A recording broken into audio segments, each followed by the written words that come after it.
Bom dia, boa tarde, boa noite, você que está acompanhando aqui mais um episódio do Futebol Podcast. Meu nome é Gabriel Franco e estou aqui...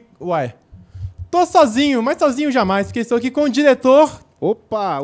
Estamos aqui para falar mais uma vez, dessa vez aqui sem Gabriel Pérez, comentando tudo que de melhor e de pior rolou nessa rodada de futebol nacional, porque tivemos muita coisa, tivemos jogos importantes, e estou aqui com a camisa do Ibis, o pior time do mundo. Porque se no Premier o melhor time do Brasil é o seu, aqui no futebol é diferente. O pior time do Brasil é o seu. Então venha se deliciar, ficar feliz, ficar triste, ficar revoltado e ficar maluco com os jogos e com tudo que aconteceu aí nesse final de semana de futebol brasileiro e muito brasileirão. Diretor, solta a vinheta! É Léo Jardim. Corinthians 2 contra 1 Sport Recife. Começamos a rodada com um jogo na Neoquímica Arena, jogo que serviu aí para o Depay dar uma resposta para alguém que achava que ele não estava comprometido no projeto, que ainda tinha dúvidas sobre a qualidade física dele, porque a qualidade técnica, ninguém tem dúvidas. O Corinthians chega, diga, diretor. Boicotou o Ramon Dias?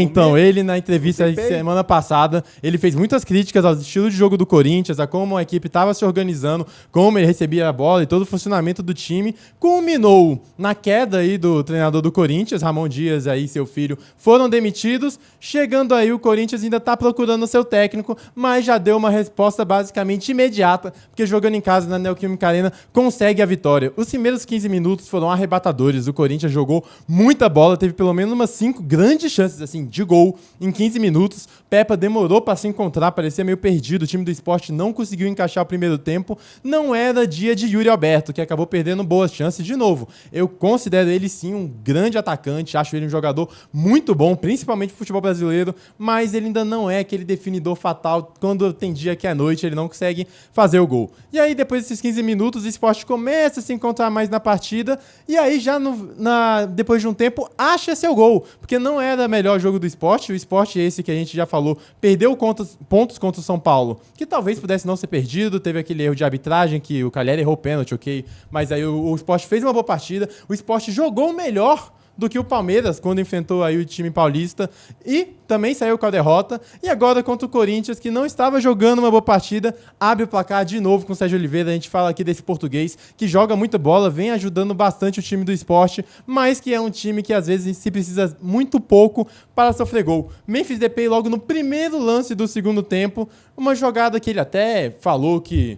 Olha só, vocês que criticaram o plano que eu tinha feito de chutar a bola para a lateral e pressionar na última partida contra o Palmeiras, agora deu certo. Então, não foi bem assim. Foi de fato um chutão para frente, mas foi uma bola em jogo. O Memphis deu uma forçadinha aí para tentar provar seu ponto. Fato é que ele conseguiu fazer a tabela, um belo domínio, empata o jogo pro Coringão. E aí o segundo gol sai também quase que naturalmente. Outro gol do Memphis que contou com uma ajuda aí de um desvio da bola, mas mesmo assim consegue fazer o 2-1. Time do Corinthians, esse que foi time do Depay, só que ainda é um time inconstante, principalmente defensivamente. Depois dos minutos finais ele se fecha e aí dá aquele medinho no torcedor corintiano que já não tem toda a confiança no Matheus Donelli. Por mais que eu considero ele um garoto com muito potencial, acho sim que pode ser um goleiro, que pode evoluir muito jovem, mas não vive um momento de confiança e a torcida do Corinthians não tá com isso nele. Então os momentos finais chegou a sofrer umas pressões de Sport, mas nada que fosse muito problemático para atrapalhar a vitória do Corinthians, que ganha em casa, dá uma resposta pro seu torcedor. E aquilo, queda de técnico ali, o fato novo, vamos ver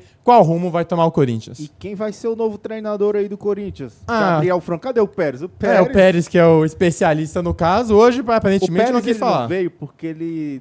tá triste porque o Ramon saiu. Verdade, deve estar em luto o Pérez, isso, realmente. Exatamente. Deve estar de luto. Ramon, esse que, comia pastel. Eu achei ótimo ele ter saído. Tu tem alguma rixa com ele, diretor? Não, pelo contrário, gosto muito. Ah, entendi. Espero que ele arrume outro time grande pra treinar e tomar um pé na bunda. Que isso, diretor? Calma lá. Alguns informantes aí do Corinthians acabaram soltando informações que aparentemente o time aí estaria perto de um encontro novamente com o técnico antigo, e aí já começa a fomentar o nome de Tite Adernoback, que na minha opinião seria muito bom, por mais que o trabalho dele no Flamengo tenha sido ruim demais. Ele é um grande treinador sim, o trabalho que fez com a seleção brasileira, o trabalho que fez com o próprio Corinthians, com o Grêmio lá atrás, e é um cara que é bom em acertar a defesa e formar times seguros. E é disso que o Corinthians precisa no momento, porque qualidade na frente tem. Então vamos ver o coração corintiano, tô sentindo que tá aceitando o Adenobach. Mas o fato é que aceita a vitória. Corinthians 2-1, Sport de Recife. Vasco da... Léo Jardim. Léo Jardim?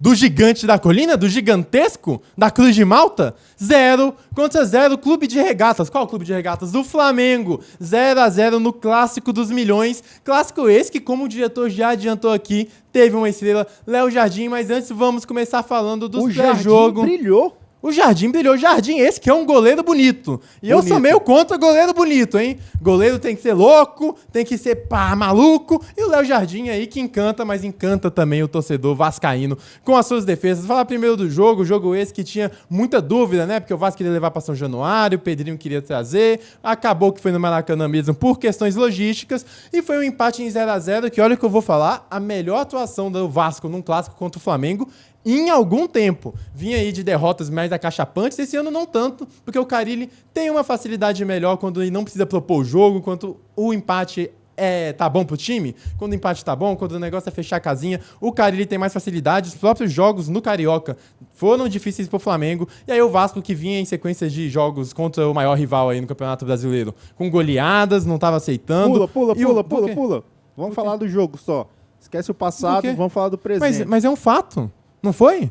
Teve o 6-1, teve o 4. Vamos ao presente. Enfim, o Vasco não pode se dar o luxo de enfrentar o Flamengo e aceitar ser goleado. E o Carille deu essa arrumada num primeiro tempo do Vasco, que foi melhor do clássico em muito tempo. Chegou a pressionar, teve bola na trave, um chutaço de longe.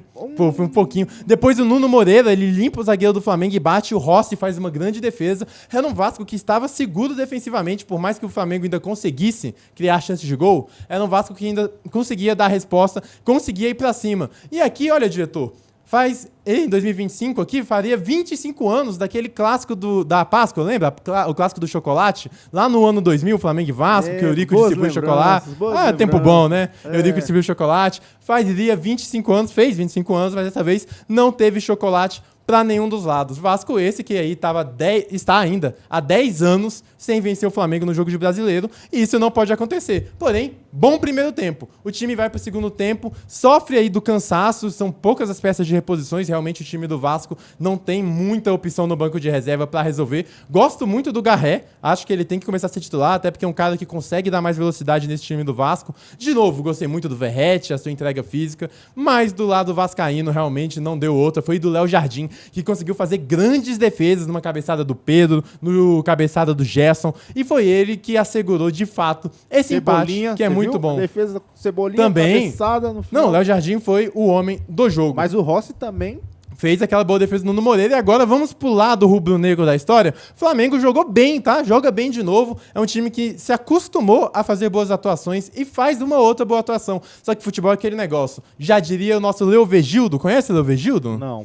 O Maestro Júnior, que quando você enfia a faca, você tem que virar a faca, girar, para não deixar seu adversário vivo. O Flamengo não matou o jogo porque teve chances perdidas aí com o Gerson, claro, muito mérito de Léo Jardim, mas teve bolas do Gerson que ele podia ter feito gol. O Pedro até foi muito bem na cabeçada, mas também não conseguiu. O Michael, que foi muito bem sem bola, muito bem se aparecendo, ele tenta demais, o que é bom, só que ele acaba errando demais, com um jogador de risco, que é ruim quando ele não tá num dia muito bom tecnicamente, acabou errando muito também. Flamengo, boa atuação, um time que consegue mexer suas peças e consegue continuar competitivo. Pedro tá se encaixando nesse time, tá voltando de uma lesão séria, mas ele teve uma recuperação recorde e voltou forte. Voltou bem. E o Pedro é aquilo, vai ajudar muito o time do Flamengo, time esse que joga bem, tem um estilo de jogo, propõe muito bem, mas tá faltando ser mais efetivo e conseguir trazer essas vitórias, porque é um time que cria tanto quanto o Flamengo, quanto mais cedo ele faz o primeiro gol, melhor. E aí, claro, a torcida rubro-negra vem de crítica, mas assim, é um empate num clássico, não é fim do mundo. Quer uma curiosidade? Quero uma curiosidade. Esse empate de 0-0 aconteceu pela última vez em 2011. Caramba, fazia tempo, hein, que não tinha 0-0 no clássico. Sempre tem gol. Rossi aí, Léo Jardim, confirmando e fechando as metas. E aí, muito torcedor rubro-negro reclamou porque queria uma goleada, porque realmente o time joga melhor que o Vasco, mas tem que lembrar que clássico não é sempre assim. Por mais que critique, o Flamengo continua respondendo com futebol. Porém, a vitória não veio. Tem jogos que vão ser assim, o campeonato é longo, o importante é fazer uma boa atuação. Quanto ao lado do Vasco, de novo, gostei muito da partida. Um segundo tempo abaixo, porque o time cansou. Teve a chance ali do Verratti no cruzamento que era pra ser por baixo, a bola foi na trave, jogou de mão. Enfim, o clássico dos milhões acaba zerado. Vasco da Gama 0 contra 0, Clube de Regatas Flamengo. Léo Jardim, craque do jogo. Não. É o Grenal aí, o maior clássico do Sul, um dos maiores, quem sabe até o maior clássico do país. Tem debate, Grêmio 1 contra 1 também internacional. Duas equipes que chegaram em momentos diferentes para esse jogo, mas é aquilo, o clássico iguala os desiguais, clássico é clássico e vice-versa. O jogo acaba empatado no 1-1 e aí pegou um Grêmio.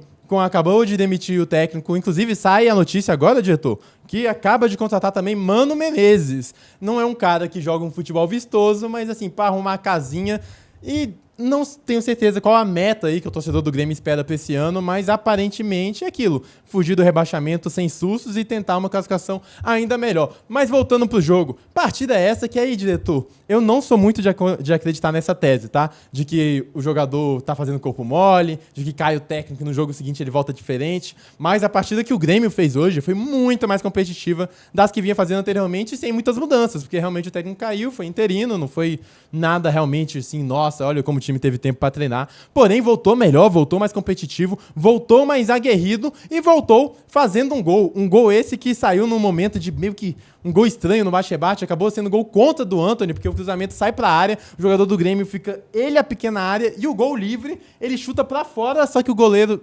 do Internacional tinha se jogado, a bola bate nas costas do goleiro e entra, o Grêmio faz 1-0 aí jogando na sua arena, e o Inter que chega pra esse jogo mais confiante, é mais time, por mais que viesse de uma derrota pro Palmeiras, derrota, é duro falar que perder em casa é normal, porque, né, não pode falar isso, porque nunca é normal. Porém, foi um jogo abaixo contra o Palmeiras, precisava dar uma resposta, foi pegar um Grenal. No momento bom, o Inter consegue aí um empate vindo de um lance de pênalti. Alan Patrick bate e deixa tudo igual. E a maior polêmica, na verdade, ficou pro pênalti não marcado a favor do Grêmio. Na minha opinião, é bastante pênalti. Acho que assim, não é nem tão polêmico assim. É pênalti. É bizarro, pênalti, claro. É pênalti, mas é aquilo. Por isso que eu falo, não é que um time é perseguido, o outro não é.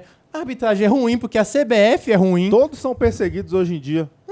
Cara, vai errar pro seu time, vai acertar pro seu time, vai te prejudicar, vai te favorecer. E dessa vez, o Internacional acabou sendo favorecido. A Ené Valencia teve algumas boas chances, depois o Borré também teve um cabeceio. Foi um time do Inter que você vê que tem mais qualidade, você vê que é mais organizado, porém pegou um Grêmio combativo, como há muito não se via, vindo das derrotas aí pro Mirassol, a derrota pro Flamengo. Então foi um Grêmio que se transformou para enfrentar o Internacional. Clássico é diferente, clássico é duro. O Inter aí sai dessas últimas 2 partidas da semana com apenas 1 ponto, e também o Grêmio, né? Mas preocupante? Pro Inter, acho que não tanto, faz parte. Pro Grêmio, é um bom sinal para autoestima, porque o trabalho vai começar agora, de fato, com o Mano Menezes. Empate, Grêmio 1-1. E o Alan Patrick? Pô, ele é muito craque. Meu Deus do céu. Fale sobre o Alan Patrick. Ele é muito bom, ele é muito bom. Ele, que a galera não lembra, mas é da mesma geração aí de Neymar Júnior. Surgiu no Santos lá atrás, teve passagem aí pro Flamengo, foi pra fora, foi pro Shakhtar e, cara, como joga, é impressionante como tudo passa por ele desse time do Inter, toda a criação, ele tá em todos os lugares, ele sabe o momento de dar pausas, o momento de acertar o passe mais ousado,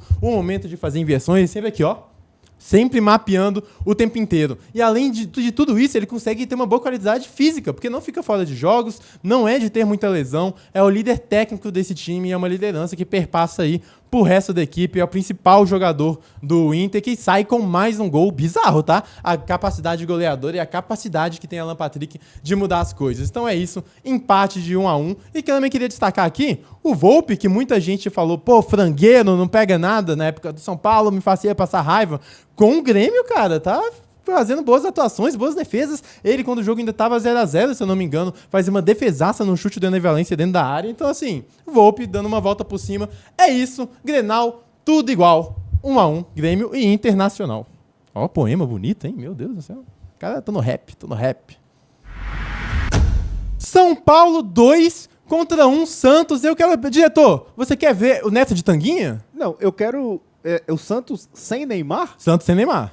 O Neymar, os contratos do Neymar como que deve ser? Assim, se contrata, ele joga 10% dos jogos. É muito triste. Quer começar falando de Neymar, então, de falar do jogo? Não, porque... Vamos falar de Neymar Júnior. Neymar aí que se machucou na última partida, inclusive. Não estava presente para esse jogo contra o São Paulo. E não é por vagabundagem, não é porque o Neymar não quer nada com o Santos. Inclusive, ele sai chorando, depois de informação aí do Ricardinho Martins, ótimo jornalista. Ele fala que depois o Neymar vai pro banco chorando, no próprio treino você viu o Neymar muito abalado, e é um cara que tem que resolver sua carreira. É muito triste o que acontece com o Neymar, a gente tem que parar, estudar e ver o que está acontecendo, porque ele tem apenas 33 anos, e a gente não sabe se a volta dele foi premeditada novamente, porque de acordo com a nota do Santos, a nota da lesão do Neymar, ele fala que agora, o Neymar só vai voltar quando ele tiver a capacidade ideal muscular. Então quer dizer que não tinha antes?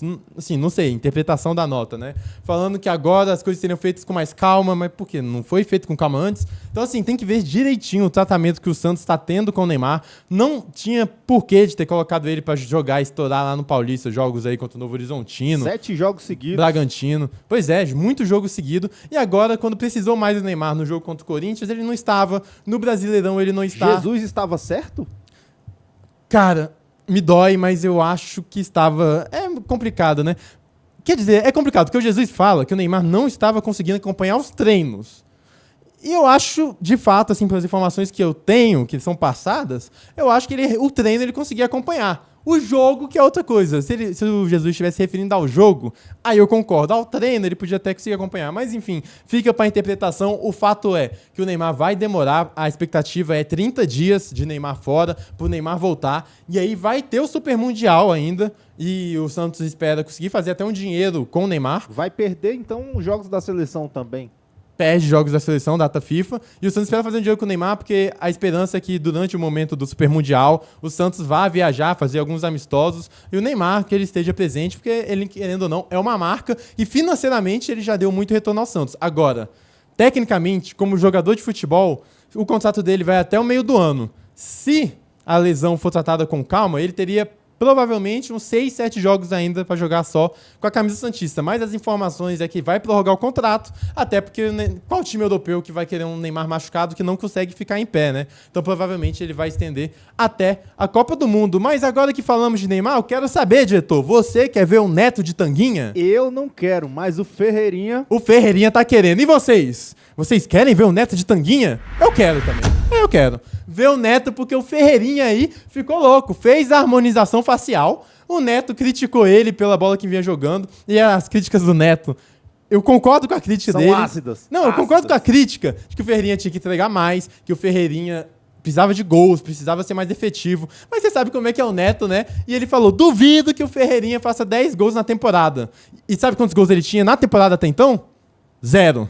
Agora ele tem 4 jogos e 5 gols. Já chegou na metade o Ferreirinha, que mandou, inclusive, eu achei muito legal, porque ele mandou uma camisa autografada pro Neto, ele levou a brincadeira numa boa. O Neto respondeu ele numa boa também, falou que, inclusive, está torcendo pro Ferreirinha. E, cara, às vezes é só um incentivo que falta pra você, né? Ferreirinha vivendo um momento iluminado, falando um pouco mais dele. Futebol. Não foi uma zoeira. Foi uma zoeira, foi tudo em paz. E o futebol tem que ser isso aí, tratado aí com menos seriedade às vezes e com mais seriedade, onde o povo trata com seriedade alguma. E aí, falando aqui um pouco mais do jogo, o Ferreirinha, falando mais dele, né? O Ferreirinha é um cara que sempre jogou um futebol interessante, um bom futebol, sempre foi um cara da fumaça, do drible, mas realmente, como até falou o Neto, faltava ser efetivo. E tá conseguindo ser, participa no primeiro gol, faz uma boa tabela, faz o gol com o André Silva 1-0, e o primeiro tempo é todo do São Paulo no Clássico.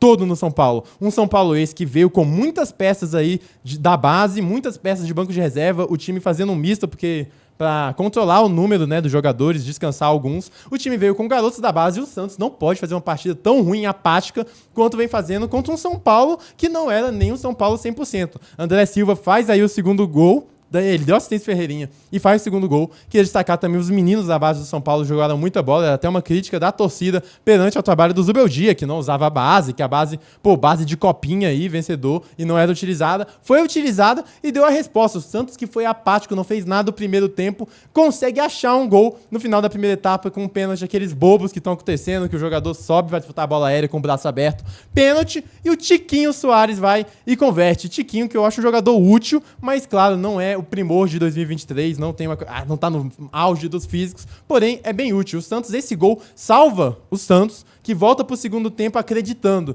e cresce mais na partida, consegue até sair nos lances de perigo, inclusive teve uma cabeceio do Tassiano que exige uma grande defesa do goleiro Rafael do São Paulo, que também vive um bom momento, consegue algumas bolas aéreas e consegue fazer uma pressão maior pro time aí tricolor, porém não é suficiente, o jogo abaixo do Santos que mereceu a derrota e você não pode encarar um São Paulo misto, um time como o Santos e aceitar a derrota. E o pênalti? E aquele pênalti? Do Brasão? O do Brasão?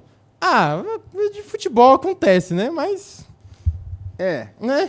Canela, pé na canela, né? tudo bem. Esse eu não acho um absurdo quanto o do Grêmio. Do Grêmio a gente tem uma opinião. Esse aí eu acho que tá pra interpretação. E aí, pra citar o Santos também, acho que um problema desse Santos é porque... Vou usar o Gigante de exemplo de novo. O Gigante tá sempre aí. O Vasco... Léo Jardim. O Vasco, ele sabe... Até quando o Coutinho chegou, ele sabia que mesmo tendo o Coutinho ali, o time teria que jogar, teria que ser operário, teria que brigar pela última bola, porque o Coutinho não chegaria e magicamente resolveria tudo. Acho que o Santos ainda tem essa esperança com o Neymar, porque assim, o Santos tá jogando mal, mas o Neymar, quando voltar, vai resolver. Mas o Neymar, quando estiver bem, vai resolver. Só que o Neymar não tá bem, o Neymar não volta e o Santos segue sem continuar fazendo um bom jogo. Perde mais uma, vitória do Tricolor Paulista. São Paulo 2. Invicto São Paulo. Invicto, hein? Santos 1. Zubeldia e alegria, hein? Zubeldia e alegria. Será? Não sei.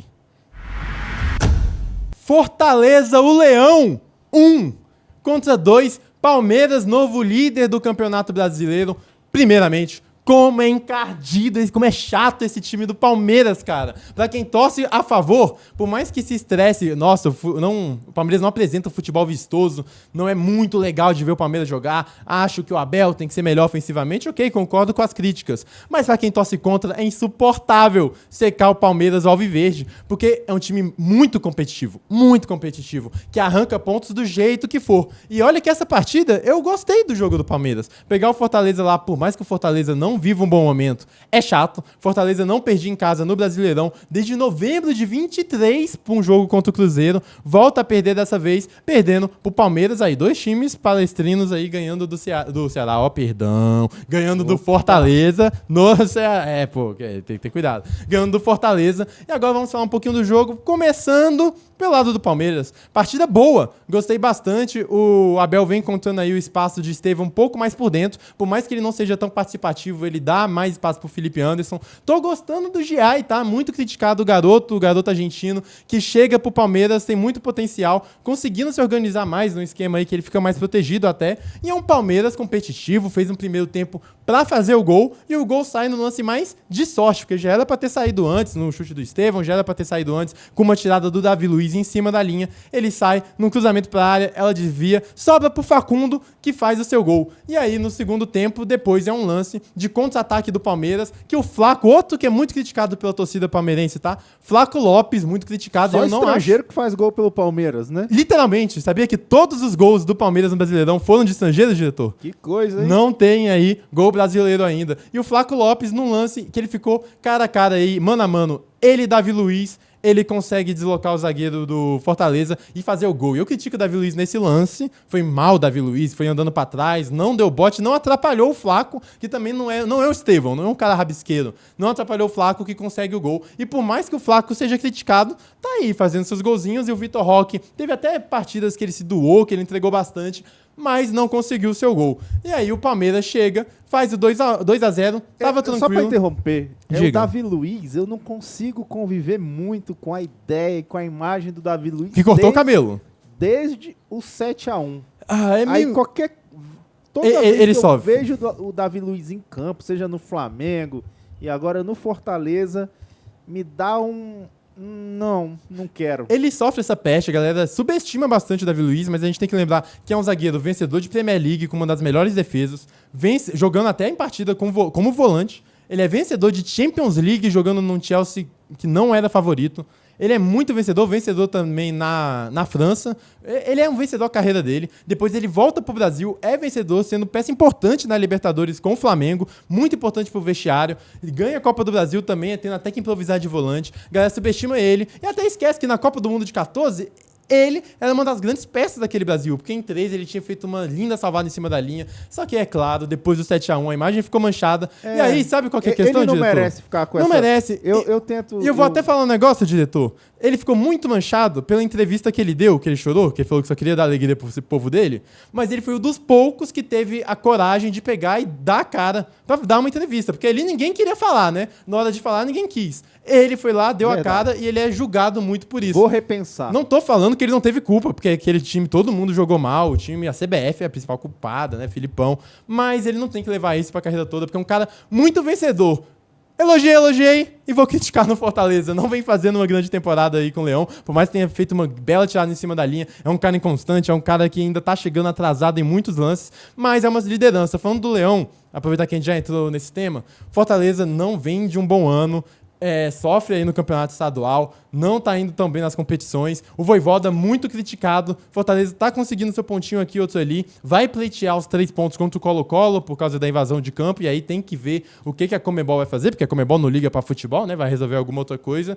E enfrenta o Palmeiras, que um time que jogou mal, porém, depois que o Palmeiras faz 2-0, o time paulista retranca, dá uma voltada maior, e aí o Fortaleza começa a abusar de cruzamentos da área, muito chutes de longe esses nem sempre necessários, mas cruzamentos na área, e aí adivinha quem fez o gol, diretor? O gol do Fortaleza. É a lei do ex, não tem como. É lógico que o Davidson ia acabar fazendo contra o seu ex-clube. Beijou o escudo do Fortaleza, mas não comemorou contra o Palmeiras aí, respeitou a torcida. Gosto do Davinho. Personagem carismático, fez seu gol de cabeça. E aí o Fortaleza tem a chance de ouro para manter a invencibilidade dentro de casa no Brasileirão. Pênalti, muito semelhante ao do Clássico Paulista lá em Santos e São Paulo. O jogador sobe do Palmeiras com a mão levantada, bate, pênalti, vai Lucero pra bola, e o Everton, que é muito acusado de não pegar pênaltis, é ídolo, é um grande goleiro, é o melhor goleiro do Brasil, faz a defesa e mostra por que o Palmeiras é um time encardido, vence de 2-1, o Everton, que a galera fala que não pega pênalti, mas tem um aproveitamento de um pênalti pego, né, a cada 5 cobranças. E aí, você vê como as coisas são de clube para clube. Porque o Palmeiras acaba ganhando os 3 pontos, mas assim, não é de duro falar em sorte, né? Mas acaba porque o Fortaleza desperdiça um pênalti no último minuto, e aí sai gigante e com o peito estufado. Aí o Flamengo, que joga bem, e acaba não ganhando ali por um acaso, é muito criticado e a galera começa a falar, você vê, são coisas aí, né, do futebol. E você viu o impedimento no lance do Estevão, que partiu dentro do próprio campo, o VAR olhou e mesmo assim... Pois eu não comento muito de arbitragem, porque, cara, é duro falar de arbitragem, mas aí o lance do pênalti aí que deu, né, o que foi assinalado, não se importou muito, porque o Lucero desperdiça. Então é isso, Palmeiras líder... Uma teoria. Diga, diretor. Muitas casas de apostas. Ah, não, mas aí é loucura. Arbitragem ruim. Não, aí é loucura, diretor. Nem comece, que eu não quero processo aqui e não tem nada a ver uma coisa com a outra. Eles são ruins porque eles são ruins. É duro. Não são treinados. Eles são ruins porque eles não são preparados corretamente. É despreparada a arbitragem brasileira. Não tem nada a ver com isso, não. Acredito, de fato, que eles estão lá por profissionalismo, porque são profissionais, se dedicam a seu emprego, gostam do futebol, acredito eu, apesar de algumas atitudes, né, tornarem inimigos da bola, mas são mal preparados, então é isso que tem que ser. Palmeiras, o time encardido, o time que finca a bandeira, bota o pé e fala assim, vou disputar o título 2, contra um Fortaleza que tem que melhorar, a Vojvoda tem que ajustar. E mais uma curiosidade, só para acabar esse jogo aqui, foi o confronto entre os dois times com técnicos mais longevos aí do futebol brasileiro. É isso. Estrangeiros. E estrangeiros também. Palmeiras 2, Fortaleza 1.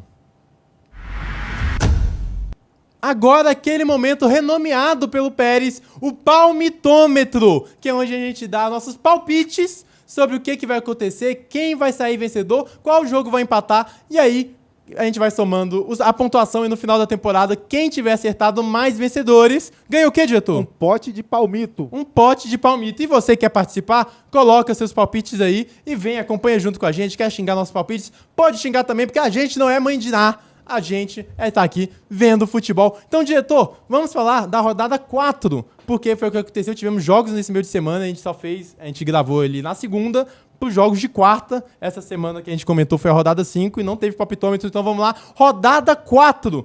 Diretor, Ceará 2 contra Vasco 1. Só o Pérez acertou o Ceará. Pô, eu confiei no empate do jogo. Contra o Flamengo, o Leão, né? Enfim. Botafogo 2, São Paulo 2. O Pérez de novo Caraca, empatou. O Perudo tá bem, hein? Sport 0, Bragantino 1. Todo mundo errou. Putz, o povo falou o quê? Vitória Sport? Mas, pô, o Sport Tá cara, difícil, tá né? difícil. Esse aqui, quem acertou... Pô, eu acho que o Pérez acertou, hein? Mirassol 4, Grêmio 1. O Pérez Foi, né? acertou. Mas eu duvido que ele imaginou que iam sair 4 gols do Mirassol, tá? Duvido. Internacional 0, Palmeiras 1. Internacional 0, Palmeiras 1. Todo mundo errou. Puta, eu falei empate, né? Você falou Aí Inter. é duro. Falei Inter? Inter. Ah, é verdade, porque é o time que mais deu trabalho pro Palmeiras na história do Brasileirão. Corinthians 0, Fluminense 2. Esse o Pérez não acerta, né? Corinthians Coincidência. 0, Fluminense 2. Alguém acertou. E o placar que o Pérez deu pro jogo, 2-0 Corinthians, passou, foi longe. Foi pro outro lado. Foi 2-0 Flu. Vitória 2, Fortaleza 1. Esse eu acertei porque eu confio no Carpini, certeza. Vitória do Vitória. É, Pérez pô. e Franco acertaram. É o carpinismo. Santos 2, Galo 0. Quem acertou? O diretor. Só o diretor? E meu placar foi 2-1 pro Santos, hein? Foi quase. E você deu falando que o Neymar ia estar presente ou foi? Não, nem penso no Neymar, porque a Não. probabilidade dele jogar é tão pequena que eu não... Flamengo 6, Juventude 0. Todo mundo acertou. No Mengão? E o placar? Putz, que eu falei deu 3. 3-0. Eu falei 3-0, fiquei com medo de estar sendo otimista demais. Toma 6. Dobrou. Cruzeiro- Fez igual a Dilma, dobrou. Cruzeiro 3, Bahia 0, cabeludo. Cruzeiro 3, Franco e diretor. Fala deles. Ou seja, a pontuação ficou dessa rodada aí? Então, nessa rodada, o Pérez fez ali 5 pontos. O Franco fez 3 pontos e o diretor 3 pontos. No total, a gente tá, Pérez liderando aí com 15 pontos, Franco em segundo com 12 e o diretor ali por fora com 9. Tá bom. O Pérez quanto? 15? 15 pontos. Ah, dá pra chegar, 3 aí, dá pra tirar. E agora vamos fazer o palpitômetro da próxima rodada, da 6ª rodada do Campeonato Brasileiro. Diretor, pode soltar os jogos. O Pérez já mandou aqui os palpites Ah, dele, e pro programa ele não vem, né? Não, ele tá online, nós já tá trabalhando lá, ele tá mandando aqui o diz online. que trabalho, o verdadeiro trabalho é aqui, não tô entendendo. Então vai ser Quem assim, que paga primeiro mais? você, depois eu Tá. e o último eu falo o Pérez. Perfeito. É Internacional e Juventude, clássico, Inter. empate. Olha o Pérez, hein? Não, eu Ah, tá. empate. E o Pérez? E o Pérez, Inter. Ah, perfeito. No Maião, Mirassol e Atlético Mineiro. É no Maião, hein? Galo. Galo. E o Pérez, empate. Cara, o Pérez é o maior fã do Mirassol que eu já vi na vida, pô. Cara, pô, meu Deus do céu. No Castelão, Ceará e São Paulo. Empate. Eu vou de São Paulo, E o Pérez? empate. É. Tá roubando meus palpites, hein, Gabriel? Na Ilha do Retiro, Sport Sport. e Fortaleza. Bom jogo, hein? Tenso. Eu vou de esporte. Na ilha, eu vou de esporte. Eu vou aqui de empate. Leão de Recife. O Pérez foi de esporte. É, pô, o cara tá me copiando. Aí é fácil, né? Aí é fácil ganhar. No Newton Santos, Botafogo e Fluminense. Clássico carioca. Clássico. E aí? Eu vou de... Ai, é porque o histórico recente do Botafogo tá muito a favor do Fluminense. Eu posso escolher o carpinismo e ir com o Fluminense, ou posso escolher a estatística. Eu vou na estatística, Botafogo. Eu vou de Botafogo e o Pérez, empate. Cara, o cara é em cima do muro, pô. E agora, no Maracanã, o confronto dos Diga. maiorais, da maioria, Flamengo e Corinthians. Vai dar quem tem mais torcida, Flamengo. Eu vou de Flamengo. E o Pérez? O Pérez foi de Corinthians. Que novidade, hein? Nossa. O Pérez é Realmente. clubista. Não, se pelo Pérez, Corinthians aí ia estar com 18 pontos na 6ª rodada, líder absoluto. No Allianz Parque, Palmeiras e Bahia. Ai, Palmeiras tá num bom momento, tá com 5 vitórias consecutivas. Palmeiras, vai. Palmeiras. E o Pérez? Palmeiras. Caramba, hein? É, o Pérez. Surpreendeu. Lá no Parque do Sabiá, Cruzeiro e Vasco da Gama. Cruzeiro tá mal, mas o Vasco também não ajuda. Eu vou de empate. Empate. Eu vou de Vasco.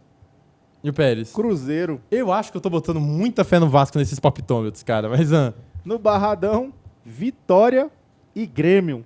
aí eu tenho que acreditar no meu Mano Carpini, né? Mano Carpini aí, jogando contra o primeiro jogo possível do Mano Menezes. Eu vou no Carpinão. Vitória do Vitória. Eu vou de Vitória também. E o Pérez, Vitória. Ah, mas aí como é que eu passo, cara? Pô, dá o mesmo palpite que o meu. Santos, na Vila Belmiro, Santos, sem Neymar. Santos sem contra Neymar. Red Bull Bragantino. Empate. Eu vou de Santos. E o Pérez? Santos. Ó, meu, é diferente, hein? Diferente, hein? É isso, esse foi o palpitômetro. Tá aí nossos palpites e escolha você também quem você acha que vai ganhar, quem você acha que vai empatar. Acha que tem um clubismo aí de um certo corintiano que bota sempre vitória do Corinthians? Ou é isso mesmo, Coringão rumo aos 18 pontos? Não sei, escreva aí nos comentários, deixe seu palpitômetro que a gente vai acompanhando junto. E vai que tu acaba ganhando um palmito, né? A gente nunca sabe, se acertar, eu vou falar aqui, quem acertar todas ganha um palmito, pode ser? Tem outra coisa aqui, Diga. coisa, o placar, cara. O placar verdade. do jogo. Verdade. O jogo aqui do Pérez vai ser Internacional e Juventude. E ele colocou o placar 3-1 para o Inter. Gabriel, o seu vai ser Ceará e São Paulo. 1-1. Gol do Pedro Raul e gol do Ferreirinha. O meu é Mirassol e Galo. E aí? 0-0. 0-0? 0-0. Então, esse diretor, são 10 jogos, né? São 10 jogos. Se acertar 8, alguém no comentário acertar 8, ganha um palmito? Ganha um palmito. Tá bom, precisa acertar 8, tá lançado o desafio. Quem acertar 8, ganha um palmito no palmitômetro. É isso, encerrando aí palpites e palmitos para a sexta rodada do Brasileirão. Are you crazy? Estás louco? Está maluco, é o momento tá maluco. É o momento que eu não sei o que acontece. É o momento que eu chego pra jogar o clássico e empata o clássico 0x0, o Flamengo jogando melhor, aí a torcida do Flamengo bate aí, porque aparentemente empatar o clássico é o crime. É o momento que tá dando tudo certo, mas aí aparece Léo Jardim, pega tudo e não importa o que aconteça. Aí eu vou ver o clássico paulista, caraca, o clássico paulista, cadê o Neymar? Porque eu quero muito ver o Neymar e Lucas, mas não tem Neymar, Neymar tá machucado aí, não tem o que fazer. Aí depois eu vou ver, caraca, tá complicada a situação, né? Vamos ver o Expoente Esporte, pode fazer o Memphis Depay faz 2 e passa de qualquer jeito. Aí o Grêmio perde seu principal, perde o técnico e joga melhor. Eu também não consigo entender o que tá acontecendo. E aí quando começar a chegar as coisas, começa a fazer sentido, nada faz sentido, porque esse é o momento de bater a cabeça na parede, de ficar maluco. É o momento onde a gente fala aqui coisas que estão aqui no âmago, que dá aquela dor no pâncreas, aquela alfinetada no rim do futebol que você não entende, que te incomoda e que você deixa maluco. Cara no chapisco. E o Tá Maluco de hoje vai para a charmosa Série D, a série nacional mais charmosa do Brasil, porque vamos explicar a situação, porque aparentemente, se você é torcedor aí de um dos times da Série D, um dos mais de 600 times da Série D, você não consegue ver seu jogo na TV, não consegue ver seu jogo nacionalmente. Só, no máximo, pelos times, se eles quiserem transmitir por seus canais de YouTube. Sabe por quê? Porque a CBF não negociou os direitos de imagem para liberar para alguma emissora, para alguém que possa dar certo. Vamos explicar mais um pouco o caso. Começamos aí em abril, a Série D foi iniciada, temos jogos ao longo de todo o país, Série D essa, que é a mais competitiva. Sabe por quê, diretor? Sobem só 2 equipes, o resto tudo cai de divisão. Não tem vaga garantida pro próximo ano. É duro. Tem que pegar de novo vaga, então são mais de 60 times aí. Sempre arrebenta pro mais fraco. Mais 60 eliminados. É a competição, a série mais difícil do Brasil. Só que você não consegue assistir por quê? A CBF detém os direitos da Série D. E ela quer negociar com alguém, sei lá, com a Globo, com alguma emissora. Só que não achou essa pessoa para negociar, não achou essa empresa. Então você não tem a capacidade. E aí você pensa assim, por que os clubes não negociam, né? Até tentaram. Alguns clubes tentaram negociar com o canal Gold, inclusive, que para transmitirem seus jogos, porque também não são todos que têm a capacidade de fazer uma live no YouTube, né? Com comentarista, com narrador, com repórter de campo. São clubes de Série D, né? Acima de tudo. Então, alguns tentaram negociar com a Gold. E aí sabe o que a CBF falou, diretor? Não pode. Não negocia. E se negociar, vai perder aí os R$458 mil que a gente dá de apoio, porque a CBF dá de apoio a esses clubes para estrutura, para árbitro. Todo mês isso aí? Esse 400? Aí é uma boa pergunta, hein? Tem que ser visto aí, mas ela dá esse dinheiro. E aí, se esses clubes forem negociar com alguém por fora, a CBF vai parar de apoiar. E aí você pensa, então por que a CBF não negocia com alguém, né? Eu não sei, alguma coisa, algum canal. Não. Para a CBF tá tranquilo você ter aí times e mais times, mais de 60 times largados no ostracismo do futebol brasileiro. E as pessoas têm que lembrar, não só as pessoas, né? A CBF tem que lembrar que o futebol não tá só nos 20 times da Série A, não. O futebol é gigante no interior do país, porque o Brasil é um país continental, onde já é absurdo ter só 4 divisões, onde já é absurdo times gigantes aí Se falar aqui do próprio DF, Gama, Brasiliense, que passam anos sem... que tem uma boa torcida e passam aí um ano sem calendário. E times como Santa Cruz aí, que também passa um ano sem calendário. Esses times ficam sem calendário porque pra CBF 4 divisões tá bom e a gente vai negociar viagem, vai negociar outra coisa, vai ver controle de TV, de controle remoto. E também vamos ver aliciar as federações, né? Porque isso aqui também tem que ser cobrado das federações que votam no Edinaldo. E aí a federação, por exemplo, aqui do Candangão, que não vota no Edinaldo, e aí a situação do Candangão tem que melhorar, essas coisas têm que ser cobradas. E aí é o Tá Maluco, é uma Série D no escuro, onde a gente tem que fuçar pra achar o jogo. E agora, abrindo parênteses, falando de Série D, né, diretor? Série D, que o Futebola está acompanhando em loco as partidas aqui. Tá tudo Instagram e TikTok, @fute.e.bola. A gente está indo nos estádios, tá indo ver os jogos, faz análise, solta informações pré-jogo, pós-jogo, fala com o torcedor, e a gente tá acompanhando aí nessa temporada de Série D o Capital e o Ceilândia, o Gato Preto, porque foram as duas equipes que do ano passado conseguiram o calendário para esse ano. Já tivemos as primeiras partidas, o Capital acabou perdendo por Aparecidense, primeiro jogo no estádio JK, e estivemos presentes lá, conversamos com a torcida, os caras muito bons de análise, tá, diretor? A torcida sabe do que fala. Acabou a luz, mas voltou. Acabou a luz rapidinho ali no intervalo, mas voltou, né? CBF, cadê CBF? Aí tivemos também a vitória do Gato Preto, Ceilândia, 2-0 pra cima do Gato Goianésia. Preto? É o Gato Preto. Miau! Uau! O Gato Preto faz 2-0. Estaremos presentes aí nos próximos jogos aí do Abadião. Pode falar com a gente. Vem, viu um cara, boné, preto e branco, um outro com bigodinho. E a gente aqui com esse microfone pode vir falar com a gente. Vamos aqui o palpitômetro. Palpitômetro Série D, Ceilândia Então vai. e Capital. Vamos aqui, estamos aqui. Na segunda rodada. Vamos, joga aí, diretor. Primeira rodada, o Ceilândia ganhou. Ganhou 2-0 pra cima do Goianésia. E o Capital... Capital acabou perdendo, tá com uma Perdeu de 1 a troca 0. de técnico novo, saiu o Marcelo Cabo, 3 grandes jogadores principais lesionados, o Éder Contratou Lima, um o zagueirão, Wallace hein? Pernambucano e o Matheus Bossa, mas realmente contratou quem foi, na minha opinião, o melhor jogador do Candangão 2025, olha só, já tô louco, 2025, que foi o Pedro Romano, zagueiraço. E olha aí, diretor, o Richardson e o Éder Lima já tinham sido considerados destaques, e agora tem mais o Pedro Romano, essa zaga tá muito forte, a zaga do Capital, que vai tentar se recuperar para os próximos jogos. Então vamos Mas aqui, o palpitômetro, palpitômetro. Série D, Ceilândia e Capital. Vai. Ceilândia vai enfrentar o Goiânia. Eu não vou ser bairrista não, tá? Não vou ser bairrista não. 1-0 Gato. Tá certo. E o Capital vai lá em Porto Velho. O tananana, Porto Velho contra tananana. Capital.